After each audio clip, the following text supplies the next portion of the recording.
A paz do Senhor, meus amados irmãos, amigos, em mais um trabalho de pensamento, reflexão sobre a palavra do Senhor. E nessa oportunidade nós vamos estar meditando em um texto aqui do profeta Jeremias, no capítulo 2, versículo 13, do profeta Jeremias. E começa no início do ministério do profeta Jeremias. Ele vem fazendo uma recontagem da história do povo de Israel, pelo caminho pelos quais o povo de Israel tem passado, se afastando da comunhão e da graça do Senhor. E no versículo 13 ele vem falar algo muito profundo e muito real para os nossos dias. E diz assim a palavra do Senhor, no livro do profeta Jeremias, capítulo 2, versículo 13, diz assim: porque o meu povo fez duas maldades. A mim me deixaram o manancial de águas vivas, e cavaram cisternas rotas, que não retêm águas. Então, duas coisas que o povo fez, que o Senhor está falando através do profeta Jeremias. Claro que esse momento do profeta Jeremias é um momento bem distante de toda uma história, né? Um contexto enorme. Nós sabemos que a história de Israel, nesse contexto de Jeremias, é o Reino do Sul, que está sendo dividido, que está sendo levado cativo, melhor dizendo. O Israel foi dividido com o filho de Salomão, Roboão, e dali saiu as duas tribos, a tribo do norte e a tribo do sul. A tribo do sul com os descendentes de Davi, e a tribo do norte já foi para o norte desviada da presença e da comunhão com Deus. Nessa nós conhecemos a história. E agora, nesse contexto, o irmão Jeremias está falando desse período que o Senhor avisou através dos profetas. Vários profetas antes de Jeremias avisaram sobre essa catástrofe. O próprio Moisés, muito antes, na formação do povo, do exército, da nação de Israel, o próprio Moisés falou sobre isso, e está no livro de Deuteronômio, capítulo 28, sobre as bênçãos e maldições. Estar com Cristo, estar com Deus, receberia tal bênção, e estar sem Deus receberia as maldições que estão relatadas no livro da lei de Moisés. E agora nós encontramos esse texto aqui na história de Jeremias, porque nesse contexto, Nabucodonosor, ele vem com todo o seu exército e invade o Reino do Sul. E leva cativo algumas pessoas, e algumas pessoas ficam. Logo depois vem Nebuzaradão, o general de Nabucodonosor, e acaba destruindo Jerusalém, destruindo o Reino do Sul. Para ficar mais claro dentro da história, destruiu completamente o Reino do Sul. E um grupo que ficou foi fugindo para o Egito. Com esse grupo estava o irmão Jeremias, e o irmão Jeremias recebe uma orientação de Deus para falar com o povo que estava fugindo. E nessas palavras, o irmão Jeremias vem alertando o povo e orientando o povo sobre tudo aquilo que havia sido dito antes, que o povo não deu ouvido, que agora estava acontecendo. Mas, em particular, o Senhor deixa reservado duas coisas que ele chama de maldade que o povo fez. E a maldade que o povo fez, a primeira maldade, foi abandonar o Senhor, que é a fonte de água viva para o povo de Israel. E a outra maldade, no contexto, diz que eles cavaram cisternas. tem uma vírgula e depois tem cisternas rotas, especificando a cisterna que o povo de Israel cavou para si mesmo. E ele continua dizendo que essas cisternas não retêm as águas. Então, naquele período do tempo da história, era comum se cavar cisterna, por causa da escassez de água. Então, sabia-se que o tempo da chuva, e se cavava a cisterna, porque a chuva vindo, enchesse, e o povo, no tempo da seca, teria aquela água para fazer, cumprir a sua necessidade normal de pecuária, de agricultura, cuidar da sua necessidade básica de água. Porém, essas cisternas, muitas dessas cisternas, elas tinham fissuras, tinham rachaduras, então a água entrava ali e enchia, né, a cisterna, mas logo depois ela ia se esvaindo pelas fissuras, pelas rachaduras que tinham nessa cisterna.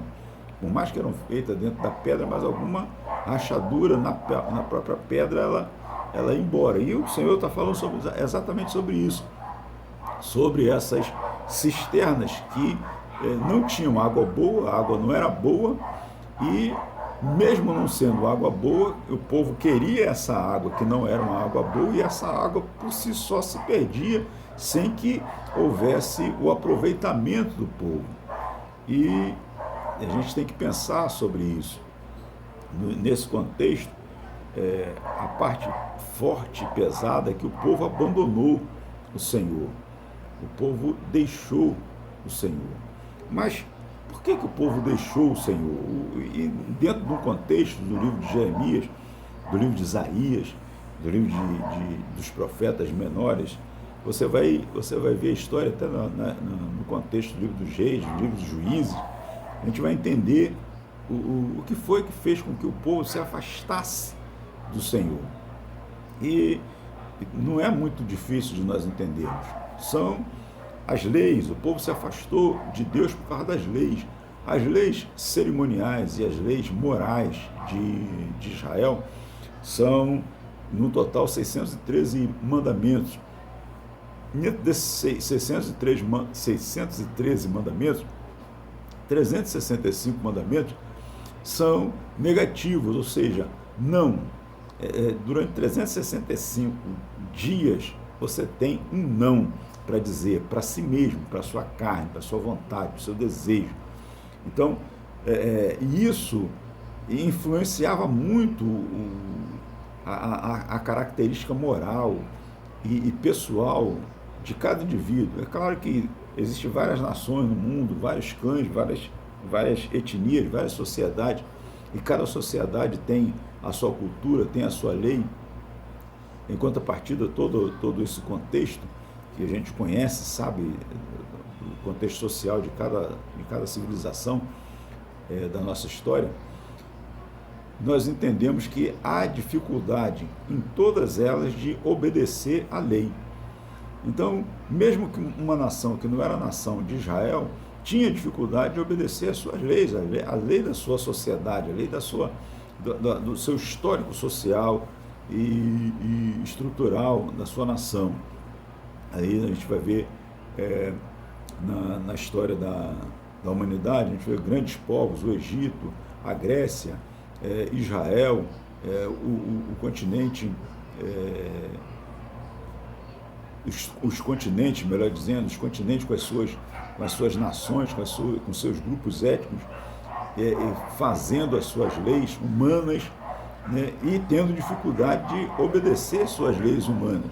E agora Deus, ele separa um povo e institui leis morais e leis cerimoniais, porque tinha um Deus, havia um Deus, então havia cerimônia. Então, as leis cerimoniais eram para um único Deus, o Deus único e verdadeiro, Criador dos céus e da terra. Então, eles tinham um único Deus. E as leis morais era entre o eu próprio consigo mesmo e o eu com o outro. Então havia uma questão, existe uma questão muito grande dentro desse contexto social do povo de Israel, que eles sentiram o peso dessa lei moral na vida deles, no decorrer dos anos, porque eles acompanharam a vida das outras nações, eles acompanharam a história de outras nações, os deuses das outras nações e a cultura das outras nações, e viram que as outras nações viviam bem, tinham as suas dificuldades, como eles também tinham, mas viviam bem, tendo seus falsos deuses e suas leis, as suas próprias leis, que começaram a fazer um julgamento dessas leis, as leis que Deus impôs para um povo separado, que eles não tiveram dificuldade de entender que eles eram um povo separado, único, exclusivo de Deus. Então eles tiveram dificuldade de entender isso e começaram a se desfazer das leis morais e das leis cerimoniais, o que acarretou no que veio a ser a destruição de Israel, o reino do norte, e a destruição de Israel, o reino do sul, que foram levados cativos para a Babilônia. Então, a gente precisa refletir, meus amados irmãos, porque essa maldade que o povo de Deus fez no passado, e em cavar cisternas rotas, essas cisternas que abrigavam água, uma água impura, uma água que se esvaía sozinho, quando eles menos esperavam, iam na cisterna buscar água e já não tinha mais água. Eles tinham um Deus que é a água da vida, a fonte da água da vida, mas eles abandonaram a fonte da água da vida e começaram a cavar buscar a sua própria água, a água que lhes fazia saciar a sua sede moral, a saciar a sua alma, saciar os seus desejos, as suas vontades, porque o peso da lei de Deus estava muito grande sobre a vida deles. E isso é o que está acontecendo, infelizmente, nos nossos dias.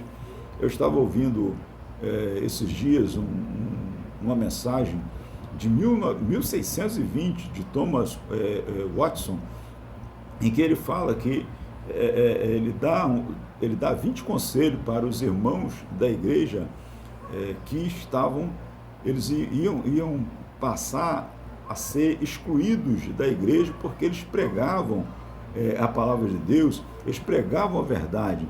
E naquele tempo a igreja anglicana não estava mais querendo ouvir esses pregadores que pregavam com autoridade a palavra de Deus. E iam de encontro ao pecado, iam de encontro à mentira, iam de encontro ao engano, iam de encontro os desejos da alma, da carne, da vontade do ser humano. Então eles, a cúpula da igreja anglicana se reuniu para excluir esses irmãos, e Thomas Watson foi um deles que foi excluído em 1620. Vejam bem, 1620. Então, lá naquele tempo já houve um momento em que a igreja de verdade, foi impedida de falar a verdade, de pregar o santo evangelho, pregar a verdade da palavra de Deus, de combater o pecado de verdade. E hoje não está sendo diferente.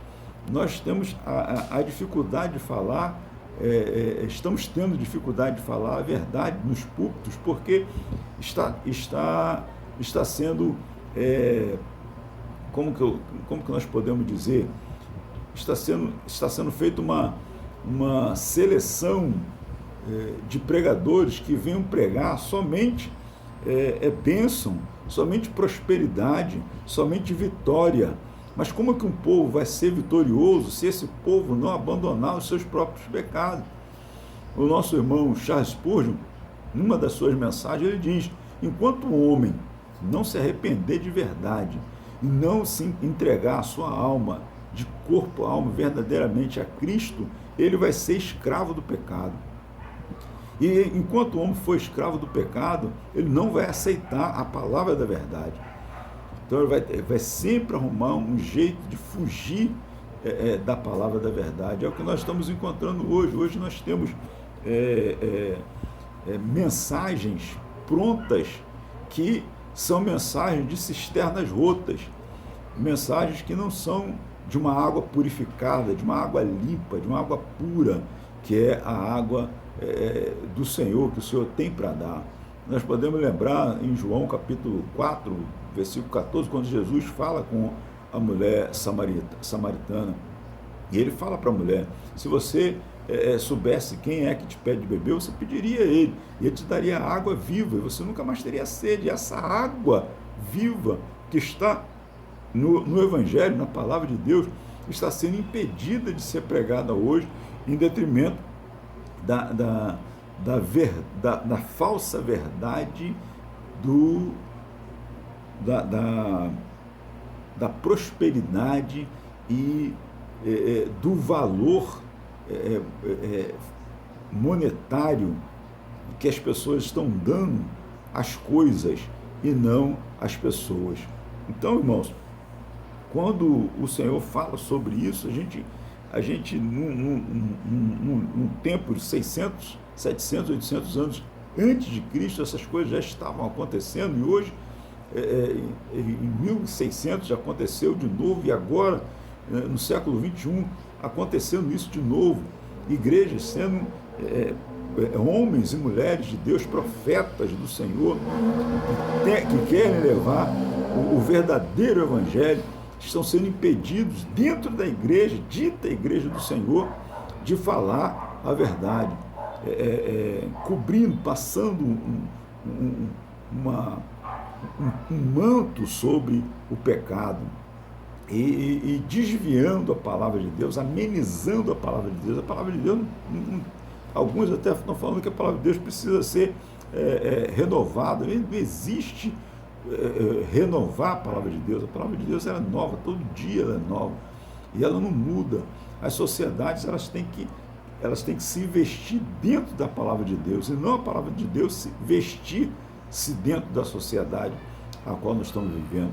Então, quando eu vejo esse texto, eu entendo que nós estamos passando por um período difícil na face da terra. É verdadeiramente a igreja de Laodiceia, que pensa que tem poder, mas não tem poder nenhum, que pensa que está vestida, mas está nu, que pensa que tem brilho, mas está vivendo nas trevas. É muito pomposa a igreja de Laodiceia, é muito pomposa, tem bancos confortáveis, ar-condicionado, chão de mármore e tudo mais, cadeiras especiais para a liderança e tudo mais, mas não tem a graça, não tem a unção, não tem a palavra da verdade do Evangelho. Então, estão alimentando o povo com uma água poluída, com uma água suja, com uma água que não tem valor para alimentar. A verdade é essa: alimentar, sustentar verdadeiramente o homem de Deus, a mulher de Deus que está ali para aprender a palavra de Deus. Então, isso, meus irmãos, é de grande tristeza para nós. Sabemos que hoje, nos nossos dias, nós estamos passando por esse problema tão grande, e um problema desse tamanho que se veste cada vez mais da autoridade do próprio povo de Deus, que não quer ouvir a palavra da verdade, está satisfeito com essa água dessas cisternas rotas, porque não está se permitindo vestir-se do Evangelho. E vestir-se do Evangelho é vestir-se das leis pelas quais o Senhor deixou para nós nos seus mandamentos. Então, meus amados irmãos, vamos refletir um pouco sobre isso, sobre qual a mensagem que nós estamos ouvindo, se essa mensagem ela verdadeiramente está curando ou essa mensagem está enfermando os ouvintes, se essa mensagem está salvando ou se essa mensagem está levando para o inferno, preparando para o inferno. É muito pesado nós termos que falar tal coisa numa hora tão difícil como a nossa, mas Eu tenho visto e ouvido os pregadores dos séculos 14, 15, 16, 17, 18, e o lamento, e o choro, e a mensagem, e a pregação, e o desejo daqueles homens era de um evangelho genuíno, um evangelho puro e santo. E infelizmente nós estamos passando, já breve passará o nosso tempo, e que evangelho vai ficar se nós formos embora e nós não conseguirmos fazer com que a igreja se desperte para a palavra de Deus? Voltando ao nosso irmão Charles Spurgeon, se o homem não se entregar para Cristo de corpo, alma e espírito de verdade, ele vai ser sempre escravo do pecado. E se ele for escravo do pecado, ele está na igreja, ele está se escondendo dentro da igreja, mas naquele grande dia o Senhor vai dizer para ele: eu não conheço você, apartai-o de mim, maldito para o fogo eterno. Então, meus amados irmãos, vamos refletir em que palavra, que evangelho nós estamos seguindo, que Jesus foi o que me salvou, o que te salvou, o que está te salvando, o que está te limpando, o que está te purificando. A Bíblia, ela tem que, quando eu leio a Bíblia, ela tem que me machucar, eu tenho que sofrer, eu tenho que doer em mim, porque a Bíblia, ela é limpa e eu sou sujo. Então, quando ela bate em mim, eu tenho que sofrer, porque se eu não sofrer, então não está tendo efeito. As palavras de Deus não estão tendo efeito na minha vida. Eu estou me enganando com a Bíblia na mão, eu estou me enganando com traje de crente, eu estou me enganando, porque ninguém engana ninguém, né? A gente engana a si mesmo. Na verdade, a gente se engana a si mesmo. Então, eu estou me enganando, pensando e dizendo que eu sou membro da igreja evangélica, quando na verdade eu sou uma pessoa que, como a Bíblia diz, um hipócrita, que tem duas caras, um ator, um representante. Estou representando ser um crente na minha vida, no meu palco da vida, eu represento ser um crente, mas na verdade eu não sou. Então, nós precisamos verdadeiramente voltar para isso e não fazer essa maldade de abandonar o Senhor e criar para nós mesmos cisternas rotas que não retém a sua água. E a água que retém é água suja, é água impura, é água que não serve para nós bebermos, porque está poluída, não alimenta. Somente o Senhor tem água viva, água pura para mim e para a sua vida. Que Deus te abençoe, meu amado irmão, meu querido amigo, e que você possa compartilhar esses vídeos e também comentar conosco a sua opinião, aquilo que você tem achado. Ok? Dá um like lá, participa desse canal no YouTube. Que Deus te abençoe em nome de Jesus.